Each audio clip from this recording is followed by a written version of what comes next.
Hello, MotoAmerica fans. This is Paul Carruthers, and I'm joined today by Sean Bice, and this is the weekly MotoAmerica webcast podcast, Off Track with Carruthers and Bice.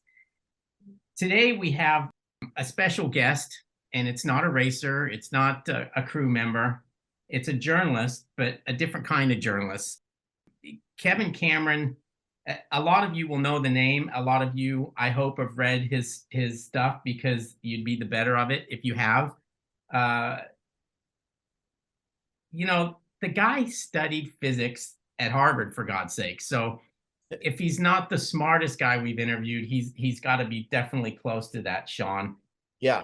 He's an author. He's written many books, most of which are technical in nature. He's been an editor at Cycle Magazine, an editor at Cycle World. You've seen his stories in the magazine. You've seen him online. And I've known Kevin in two different phases of life. I knew him as a journalist, and many conversations we've had in the media center over the years, most of which I probably just pretended the entire time to actually understand what he was saying. But that's on me, not on him. And then I also know him from, I guess I would have been, 17, 18 years old and earlier. But my recollection of him is obviously he's the bearded gentleman who did a similar job to my father in that he spent the majority of his that part of his life trying to extract as much good things from Yamaha TZs as possible, and that's 250s to 750s. So I'm excited to have him on the show because he's and then also which I even forgot until I was doing a little research, but Kevin worked for me when we did a watercraft magazine at Cycle News, and he did a column for us every month that talked about the technical aspects of watercraft, and he got into the pump. I mean, you can imagine he went all in, and we all learned a lot about personal watercraft that we didn't know before. So there's been several meetings that I have had with Cameron, and they've all been good. And it's exciting for me to have him on the show. And I'd like to get started. It's kind of a big question, but I think it's a question that will get the thing rolling, and we can learn a little bit more about Kevin. But how does somebody go from being a Harvard graduate to what I first remember Kevin? He was actually tuning Richard Slachter's two strokes basically in a tent.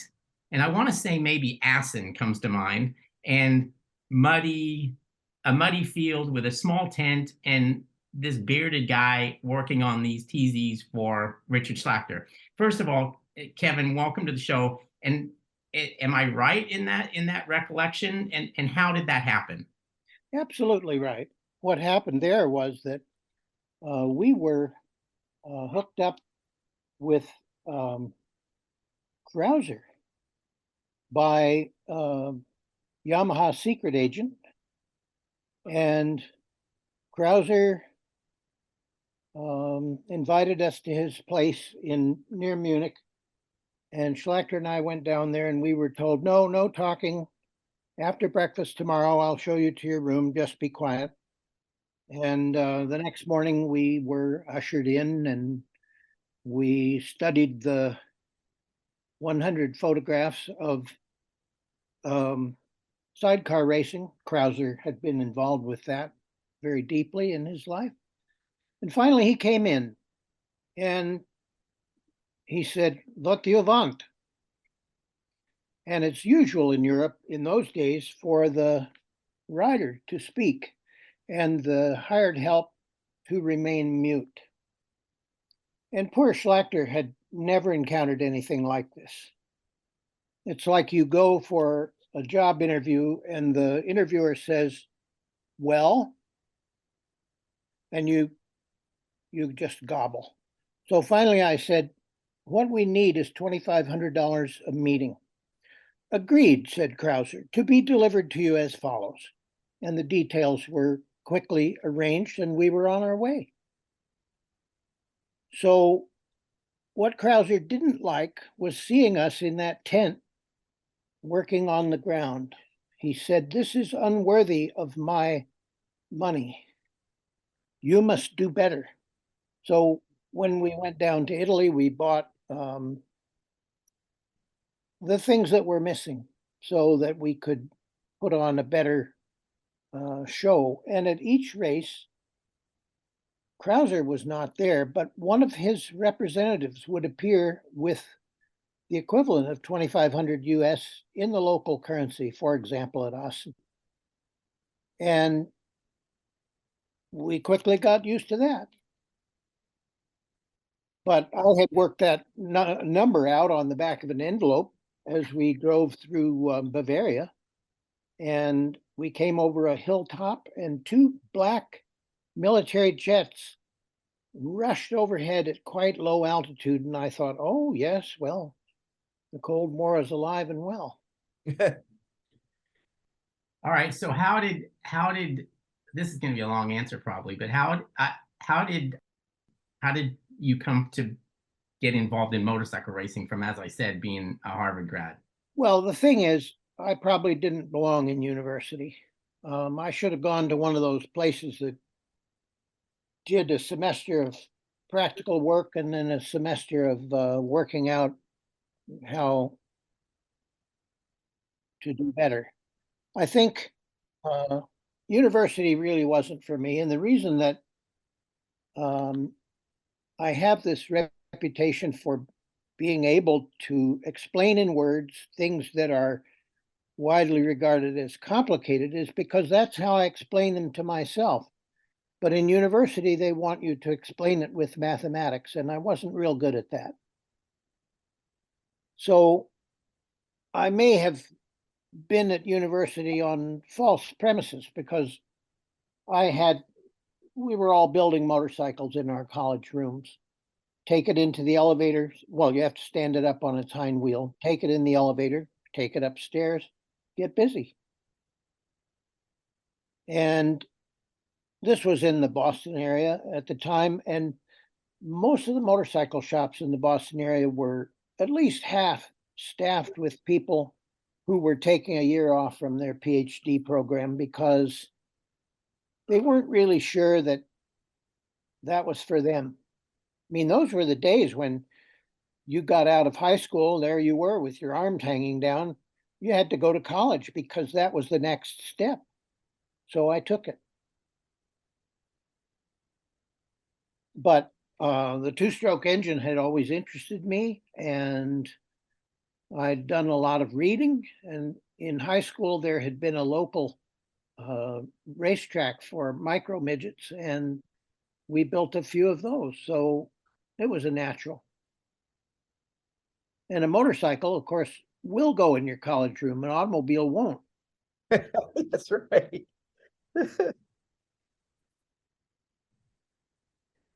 Hey, Kevin, so here's something I want to ask you about. And I got to inject a little bit of my own thoughts or my own personality into this. So my dad was a mechanical engineer, and I always admired that about him. He's also a woodworker, and I thought I was going to follow in his footsteps. And, you know, I was terrible in math too. So I got in college. Well, at that point I was was riding motorcycles, and I really, really enjoyed them.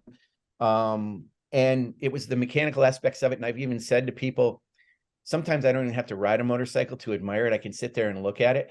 But anyway, when I was in college, I started realizing I had a little bit of an aptitude for writing, which I ended up with a writing concentration. And I thought I realized at that time it was a big deal to be a technical writer. And I realized, okay, you have engineers. What you do is you try to boil down what they're saying in technical terms and make it in a way that's understandable by the average person. You do that, and you are an engineer.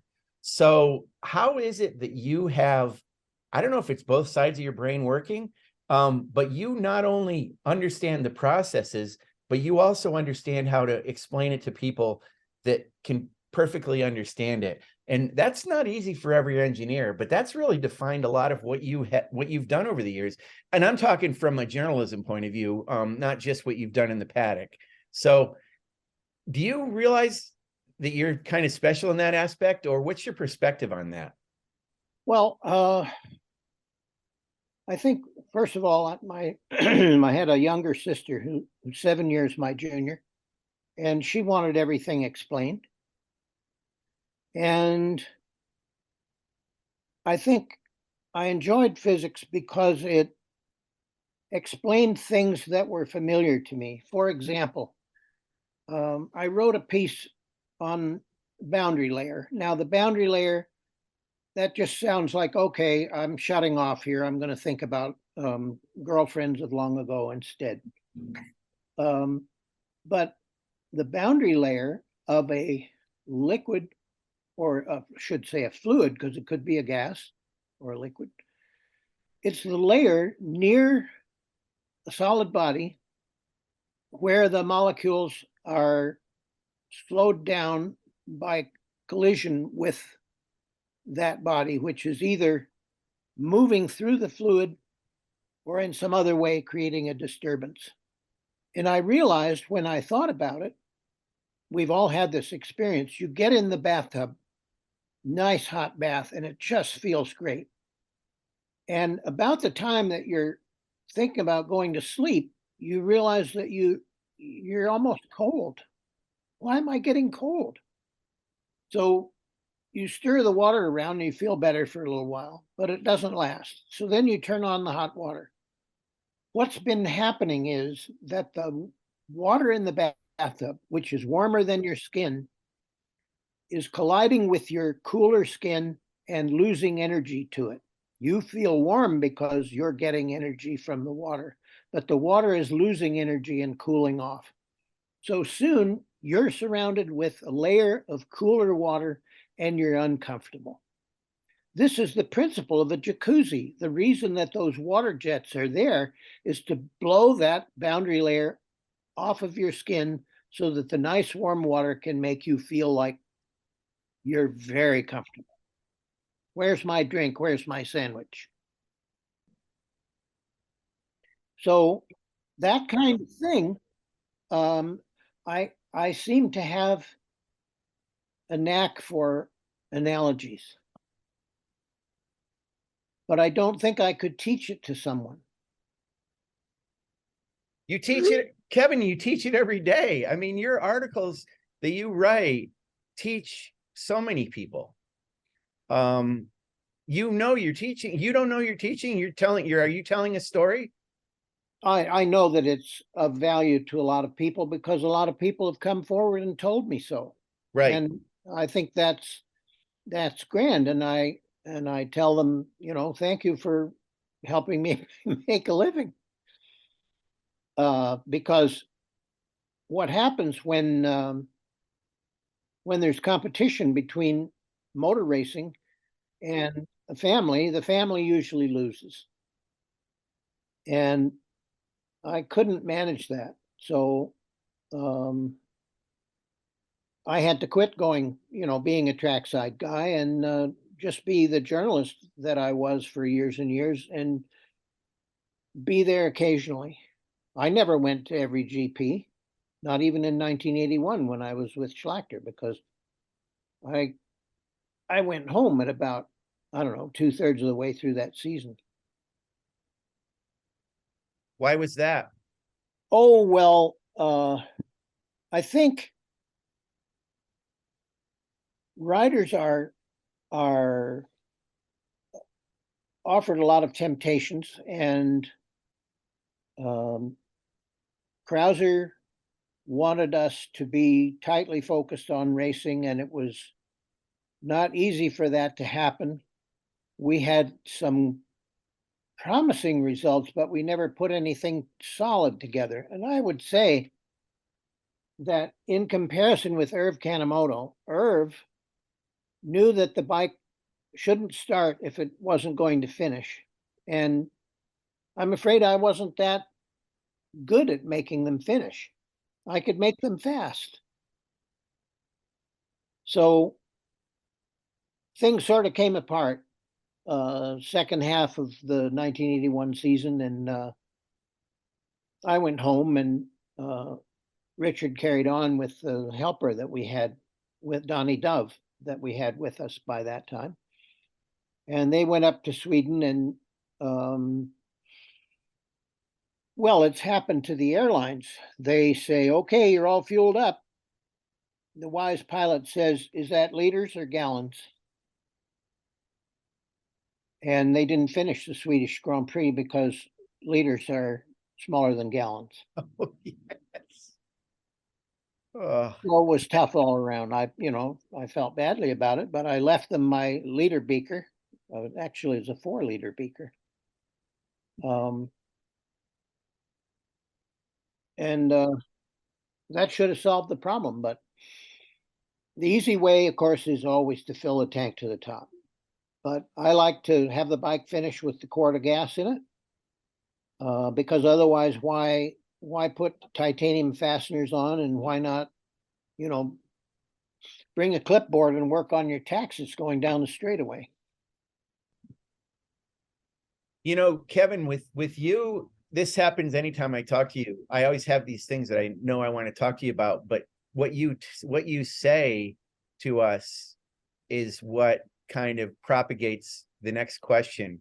So I wasn't going to ask you this, but and I'm going to ask what you're going to think is a dumb question, but you're pretty good about handling dumb questions from people. Better than Kenny is. Kenny called me some names when I asked him some dumb questions, but He's going to call everybody names. Yeah, and I felt like, hey, that's love, so it's all good. Have there been riders, you mentioned about fuel load, and it's something I hadn't really thought about. Have riders won races because tuners or crew chiefs or even riders understood that when the fuel load was lower at the end of the race, the bike handled better? I think that in the classic era of FIM Grand Prix racing, that is maybe before 1975, which was the year that every championship was first won by a two-stroke. I think only the professional organizations like MV and the other factories looked at things like that. And of course, the thoughtful privateers like Kell, for example, I'm sure that he told me that he was working on building an engine of his own design at the time that he decided maybe he'd go racing instead. And I think that everyone knows that the motorcycle does a better job in lap time when it's lighter. So that's absolutely true. You would want to finish with enough gas to make sure that the fuel flow is adequate on the straightaway, but you don't want to have 8 or 10 pounds of fuel on board at the finish. Interestingly enough, the motorcycle, two-stroke motorcycle, uses more fuel in first practice, and then it uses less fuel per lap in every succeeding practice, and it uses the least fuel in the race. And the reason for this is that the rider is, by the time of the race, he has all his shift points and so forth worked out. Oh. Now, Schlachter was new to all of those racetracks. He'd never been to Europe. So it was a little different situation than it would have been for Grand Prix regulars who knew their way around all those racetracks. But in the first practice, he would be out there running the engine some of the time outside the power band, where the fuel consumption is very heavy because the exhaust pipe is not functioning as an exhaust valve to keep fresh charge from being lost out the exhaust port, just as the piston is closing it off. But that's the nature of the two-stroke, is the piston is pushed downward by the combustion gas. The exhaust port opens at about half stroke. The pressure falls as the piston goes a quarter stroke, and then the transfer ports open and fresh charge rushes in. Well, it rushes in traveling a well-defined loop where it's guided by the cylinder walls and the cylinder head. And if the engine is below its operating speed, that transfer loop will reach the exhaust port sooner than it should, and some of the charge will be lost. That makes the fuel consumption much heavier. But even when the engine is on the pipe and everything is working perfectly, those simple crankcase scavenged two-stroke engines used about 30% more fuel than a four-stroke. Because of that loss out the exhaust port. Right.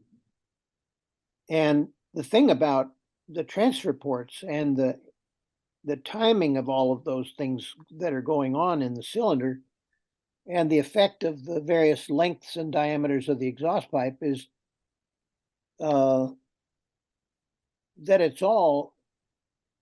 it's an organ pipe connected to a piston engine.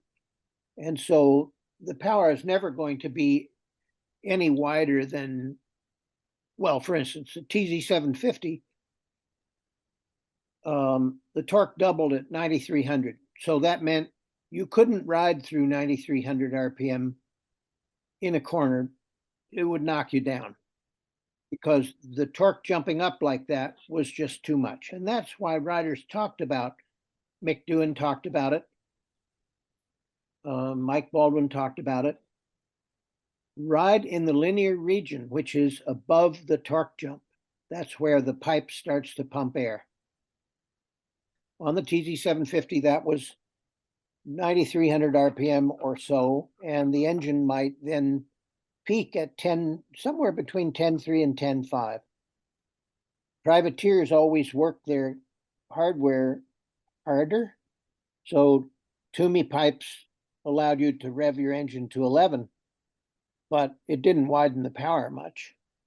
So basically you're riding an organ pipe which plays one note. It's the one note samba.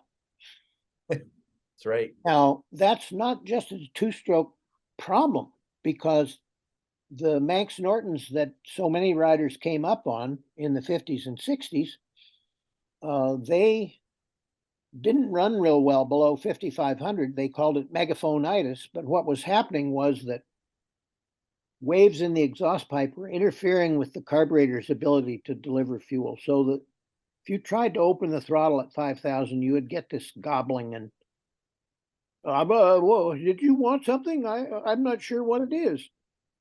So then the engine would pull strongly from 57 or 58.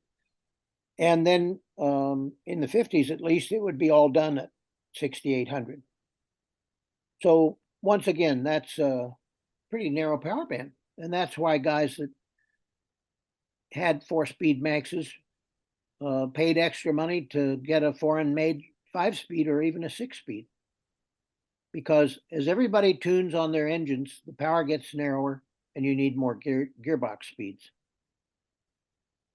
Because if your engine won't pull when you make the final upshift to top gear, if that upshift pulls the revs down to where the engine won't pull, you're screwed.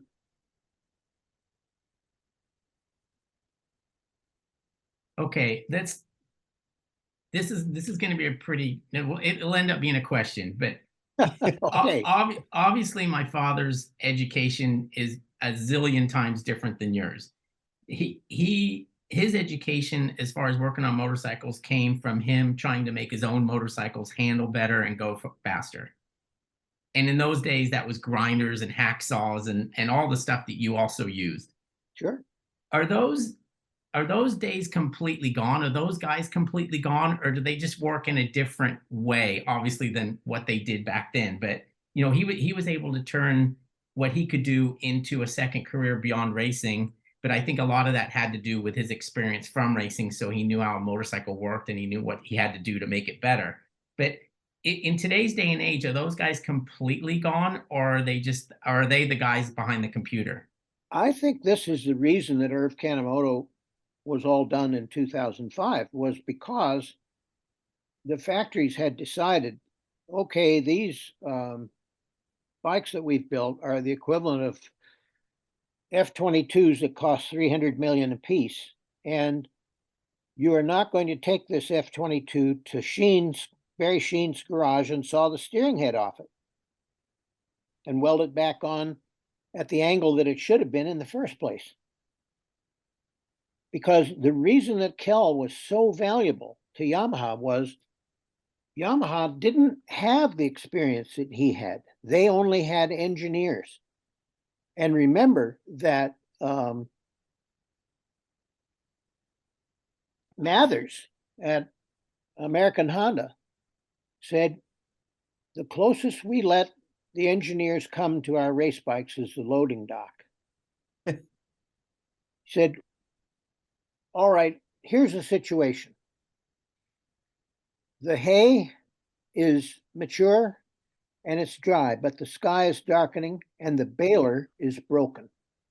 Who do you get to fix the baler so that you can get the hay in and not lose it to moisture and mold?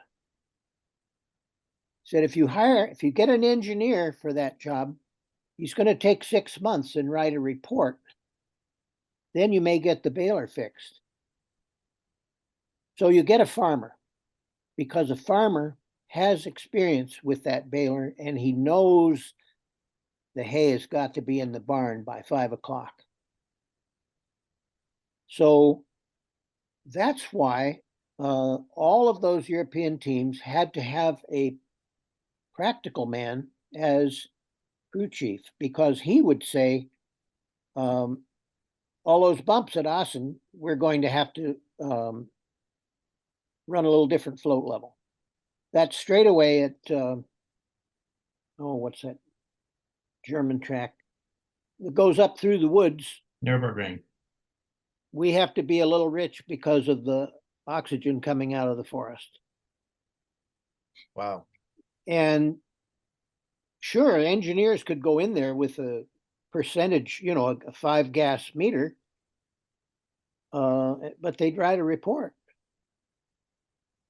And even guys that are used to California racing, if they have to change an ignition system really quick, you need somebody that puts a wrench on the rotor bolt and hits it with a hammer. Not somebody that's looking around, oh, I've got a rotor holder here somewhere in my toolbox, let me look for it. No, you've got to put a magneto on there now, or you won't race. So you need people, you need a trauma doctor, that's what you need. Somebody who can say, here's where this poor bastard is losing the worst blood, we'll fix this first. Triage. Yeah. Yep. So that's why when the 0W, what was it, 54, later in 81, arrived in Europe, Kell was dismayed because he said, they've done it again. They've made the transfers too high. And so he took the cylinders off of this precious prototype and he machined the base so that he could lower the transfers, and then he recut the exhausts up higher where they belonged. And it worked. Wow. And having the knowledge to do it isn't enough. You also have the courage to realize that if you don't do it, you might as well not do anything.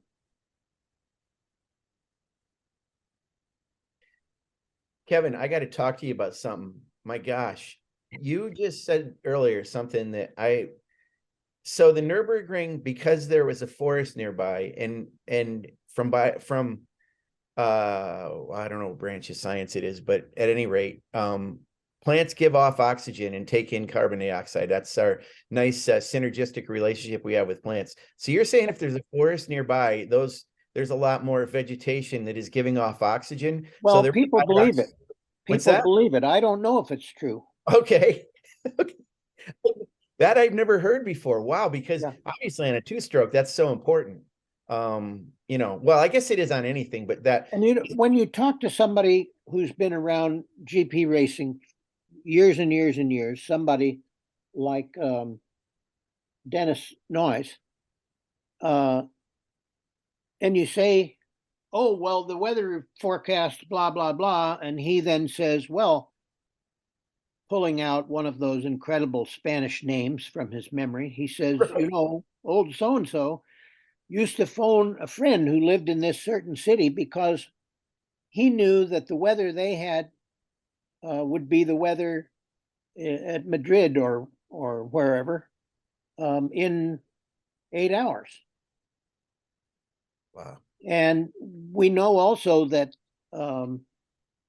Stanley Woods, who was a tremendous racer from the 20s and 30s, was dissatisfied with Norton's reporting system. So he stationed his own people around the Isle of Man track where they could get to a phone. And they would provide him with information that otherwise he would have to wait until, 37 2/3 miles per lap. You were only going to be able to see your board 6 times. So I think there have been individuals who showed the way in professionalism, but their methods were not widely adopted.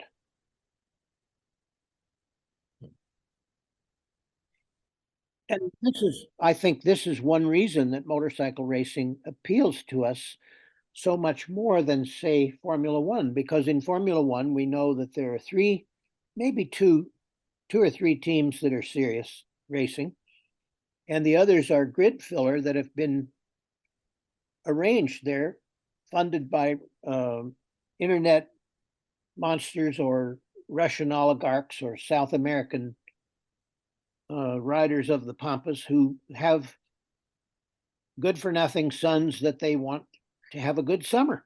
Here, you drive a Formula One car. It's cool. You'll love it. So do the girls. They do. Whereas in motorcycle racing, it's like a steam locomotive. You can see all the parts. You can see things happening.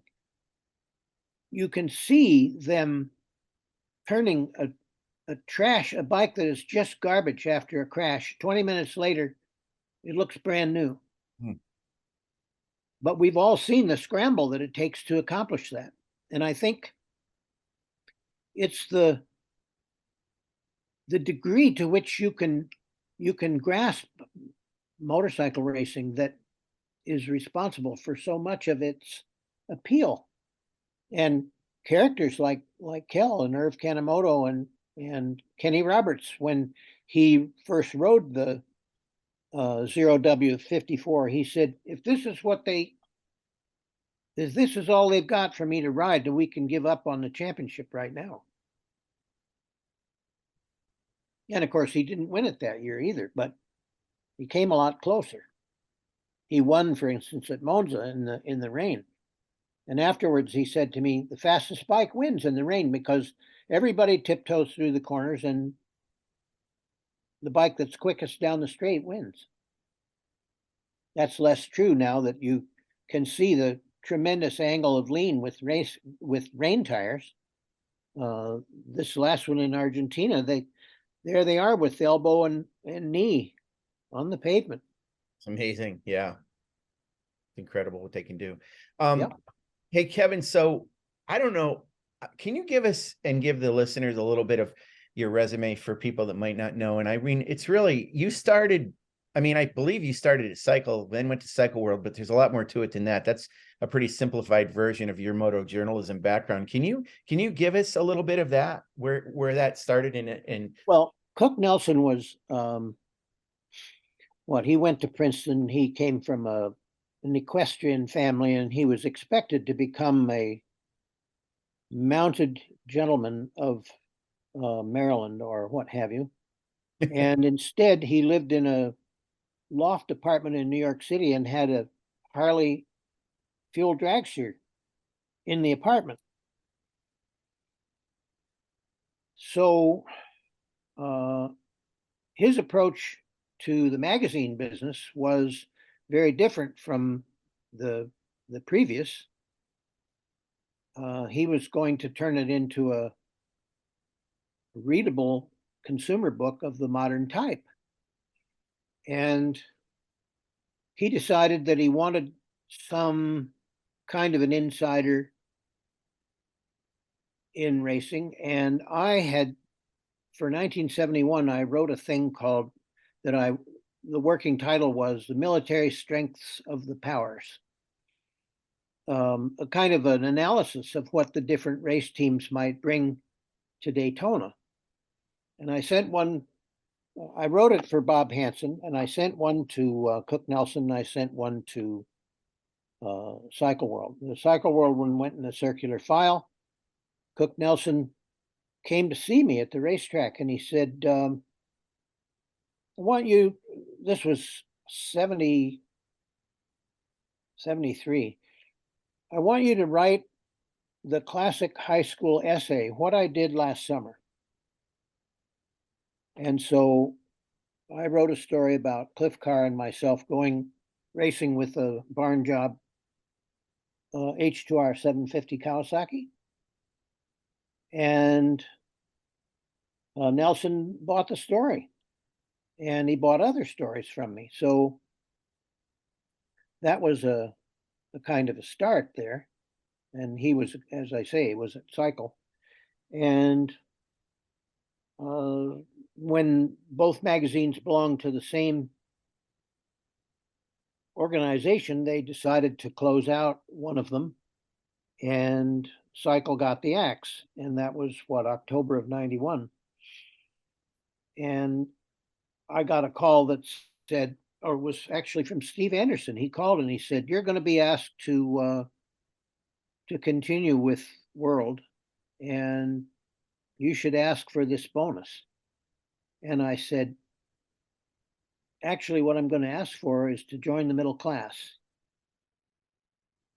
So when they flew me out for a meeting, which I had requested, and I told them, I can't do what a lot of your guys do, which is to work for pay that is essentially my own adrenaline.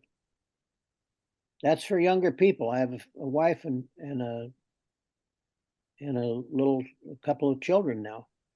So I need 50 grand, and I need to be getting it regularly. I can't do this feature story business. And so they said, oh, well, this is a surprise. We'll have to talk to New York. And I thought, yes, they didn't say no. They said they would talk about it. The next morning they said yes. So we could occasionally eat in a restaurant after that. That was cool. But previously at Cycle, Schilling decided that he would have to have some monthly columns. And one of them was a technical column. And I think what they had in mind was how to extend the life of your battery, how to break in your new bike. And I ended up with that column. They originally intended them to be written by all of us in rotation, but nobody wanted to do it. So that was a wonderful thing for me because I had to learn to write short. It was 1,000 words, or somewhere between, around 1,000, 1,100 words. So writing short is always harder than writing long. Yes. And it's a valuable skill if you're trying to do a good job of explaining one thing, to get 1,000 words in which to do it. So I appreciated that.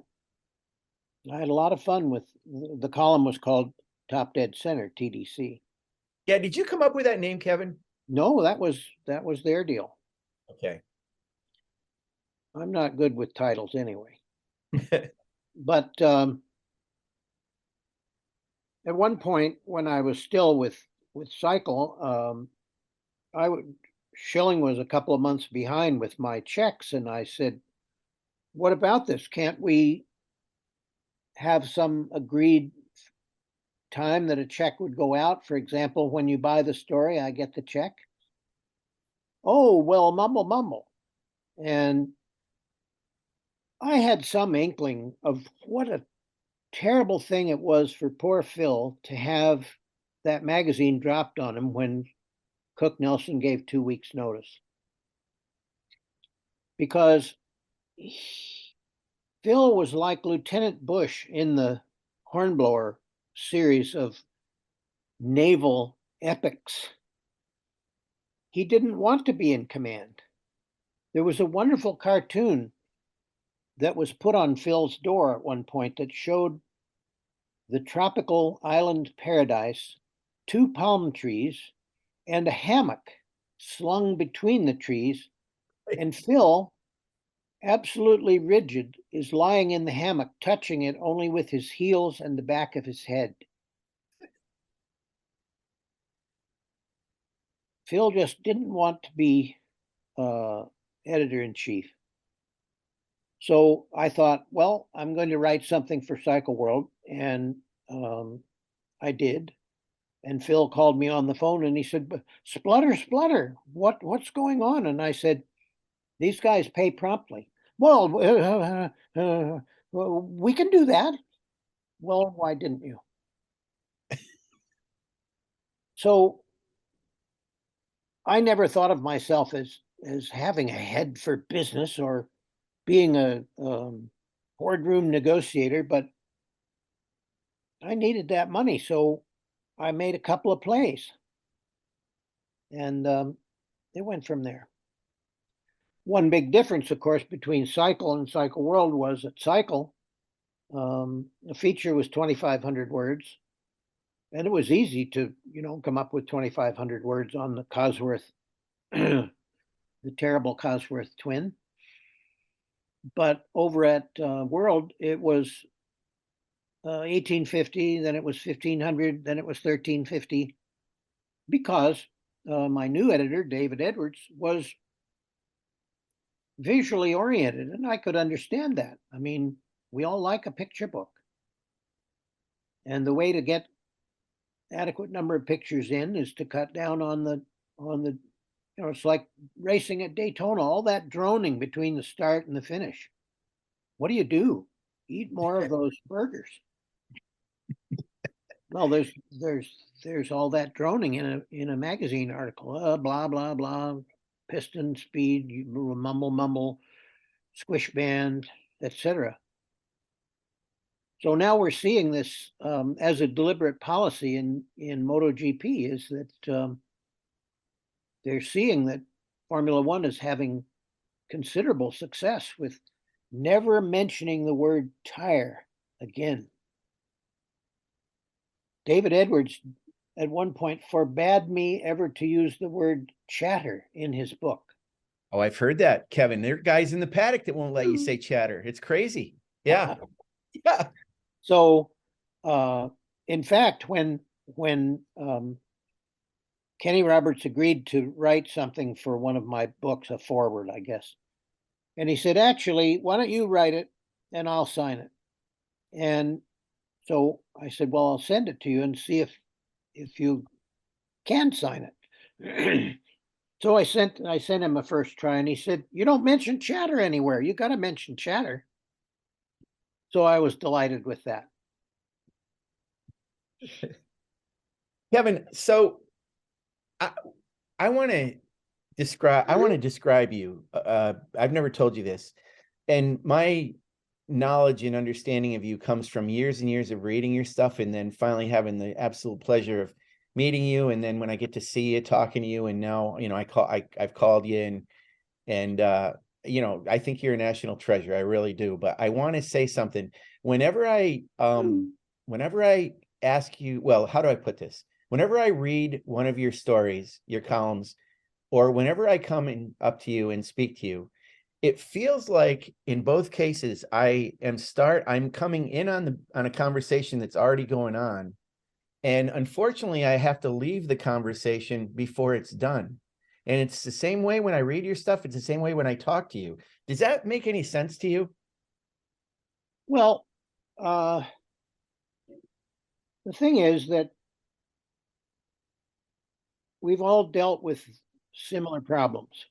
I'm just now reading Pete Zylstra's account of the development of the XR 750, which is a wonderful thing. And it has in it so many experiences that of which I have had a similar kind, so that it makes it seem as though we're in a continuum. All these stories are going, not all of them are audible, but when they become audible, they're recognizable to us. And I think that, well, for example, we've all heard about Lockheed's Skunk Works. Yep. Lockheed Skunk Works was aeronautical engineers acting like Carruthers. When the SR-71 Blackbird was first built and flight tested, they found that the forward part of the wing structure was stressed almost to the yield point. And so they had a meeting and they decided, well, let's just curl that son of a bitch down some. We'll just angle this part down. And they got the fabricators on it, and they, you know, that frightening hooded cobra look that the SR has with the turned down leading edges. That was done exactly like Kel going to Barry Sheen's shop and sawing the steering head out of one of those Yamaha treasures and welding it on at a different angle, because they knew that it was very wrong the way it was. It was close to failure. In order to more evenly load the wing structure, that's a delta wing, and a delta wing has many wing spars in it, whereas a normal long slender wing has a main spar or a box beam. But they were using their sophisticated experience to say, let's unload those forward spars by curving the wing down at the front. So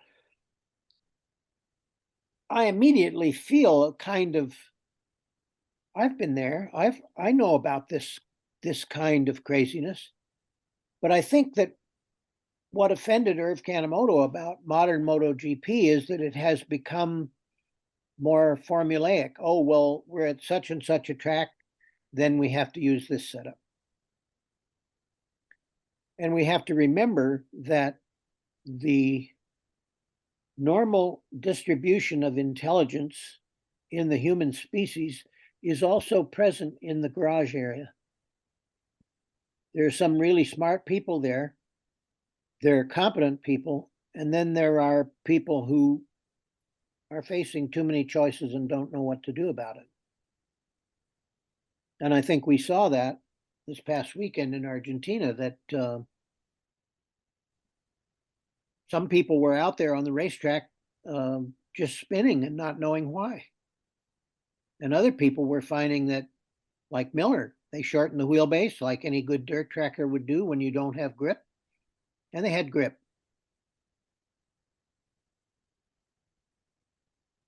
Kevin, I want to talk to you about, we're running a little bit out of time, but I want to talk to you real quickly about something a couple of articles, stories you recently wrote.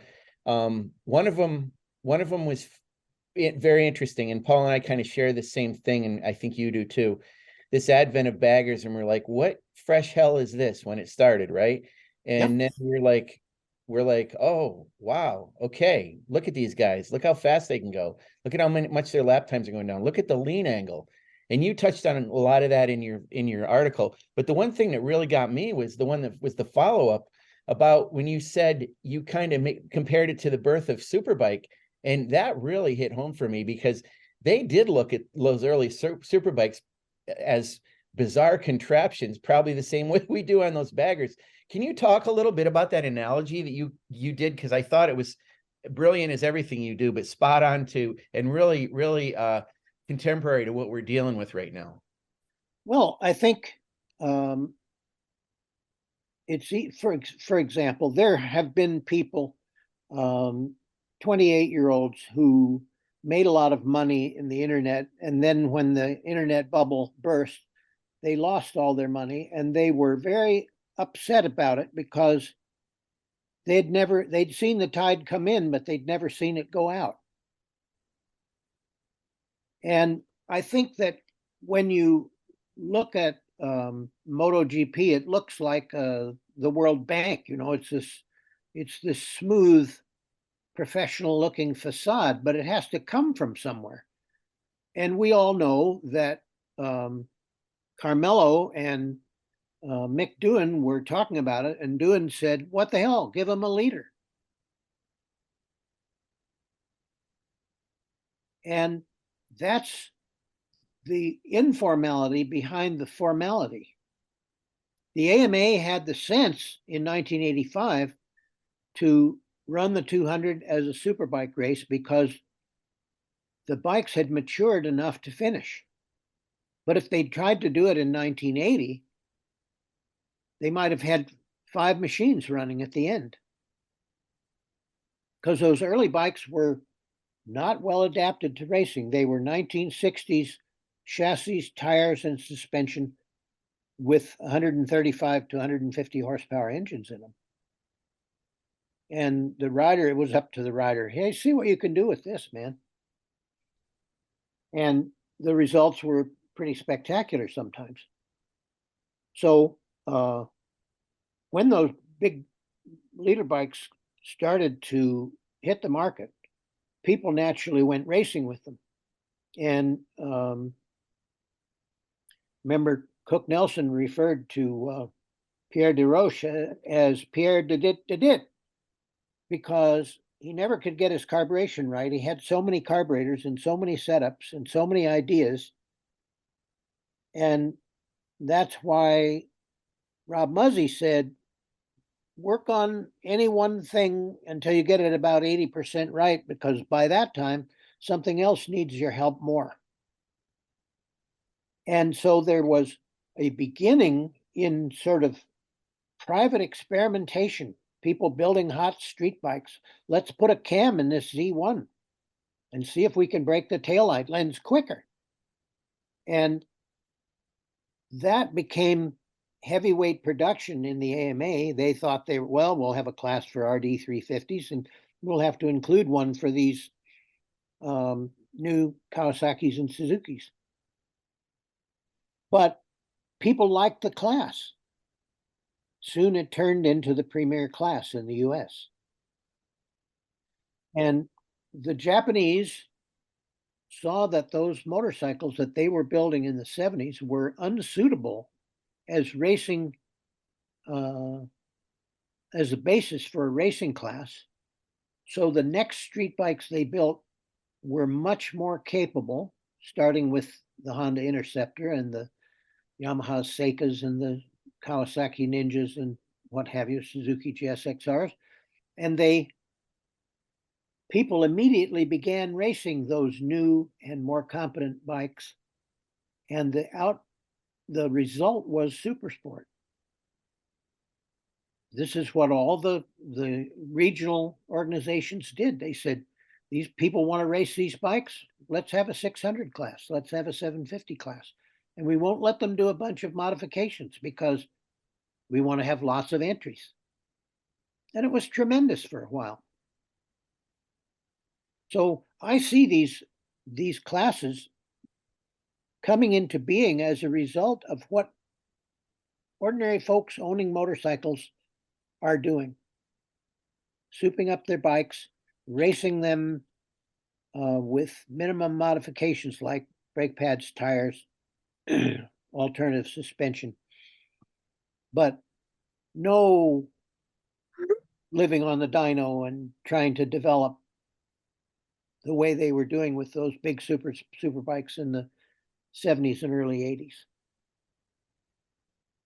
So that's the way it looks to me. That's the way these classes came into being.